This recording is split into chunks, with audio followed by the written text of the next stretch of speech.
വൈകുന്നേരം ആയപ്പോൾ ഒന്ന് ക്ലീനിങ്ങിന് ഇറങ്ങി. ആദ്യം തന്നെ നമ്മുടെ വിളക്ക് വെക്കുന്ന ഭാഗം ഒന്ന് ക്ലീൻ ചെയ്തെടുക്കുകയാണ്. കുറേ ദിവസമായി ഈ ഒരു ഭാഗം ക്ലീൻ ചെയ്യണമെന്ന് വിചാരിക്കുന്നു. അപ്പോൾ ആദ്യം തന്നെ ആറ് തുണി കൊണ്ട് പൊടിയൊക്കെ തട്ടിയെടുത്തു. അതിനുശേഷം നമ്മൾ നനഞ്ഞ തുണി കൊണ്ട് മൊത്തത്തിലൊന്ന് തുടച്ച് വൃത്തിയാക്കി കൊടുത്തിട്ടുണ്ട് കേട്ടോ. അതിലുള്ള മൊത്തം സാധനം എടുത്ത് ഒന്ന് തുടച്ച് വെച്ചു. പിന്നെ നിലവിളക്കും ഒന്ന് കഴുകി തുടച്ചു അതിനകത്ത് എടുത്ത് വെച്ചിട്ടുണ്ട്. പിന്നെ മൊത്തത്തിലൊന്ന് അടിച്ചു വാരി തുടച്ചെടുക്കാമെന്ന് വിചാരിച്ചു. അപ്പോൾ ഞാൻ ആദ്യം തന്നെ ഈ ഒരു ഭാഗം വൃത്തിയാക്കുകയാണ്. ഇപ്പോൾ അധികം പൊടിയും കാര്യങ്ങളൊന്നും ഉണ്ടാവാറില്ല. മഴ പെയ്തതിന് ശേഷം പൊടിയൊക്കെ കുറവാണ് കേട്ടോ. ഇങ്ങനെ അടിച്ചു വരുന്ന സമയത്താണ് ഞാൻ ടി വി സ്റ്റാൻഡിൻ്റെ ഭാഗം കണ്ടത്. അവിടെ ഫുള്ള് സാധനങ്ങളായിരുന്നു. പിന്നെ അതൊക്കെ എടുത്ത് മാറ്റി അവിടെ ഒന്ന് വൈപ്പ് ചെയ്തെടുത്തു. പിന്നെ അധികം നനച്ചൊന്നും തുടച്ചില്ല, ഒന്ന് ആറ്റി തുടച്ചെടുത്തു. അധികം പൊടിയും കാര്യങ്ങളൊന്നും ഇല്ല. ഇപ്പം നനച്ച് തുടച്ചാൽ ഉണങ്ങാൻ ഭയങ്കര ബുദ്ധിമുട്ടായിരിക്കും.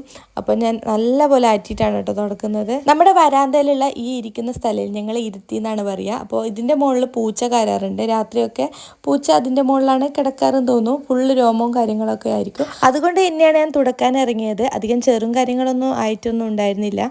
പിന്നെ ലാസ്റ്റ് ഞാൻ അടുക്കളയും കൂടി തുടക്കുകയാണ്. അപ്പോൾ അതിൻ്റെ ഇടയിൽ ചുമരുമ്മിലൊക്കെ കാണുന്ന ചളിയൊക്കെ അന്നേരം തന്നെ തുടച്ച് വൃത്തിയാക്കി കൊടുക്കും. വീഡിയോ ഇഷ്ടപ്പെട്ടാൽ നിങ്ങൾ ലൈക്ക് ചെയ്യാനും ഷെയർ ചെയ്യാനും കമൻറ്റ് ചെയ്യാനും പിന്നെ സബ്സ്ക്രൈബ് ചെയ്യാനും മറക്കരുതേ.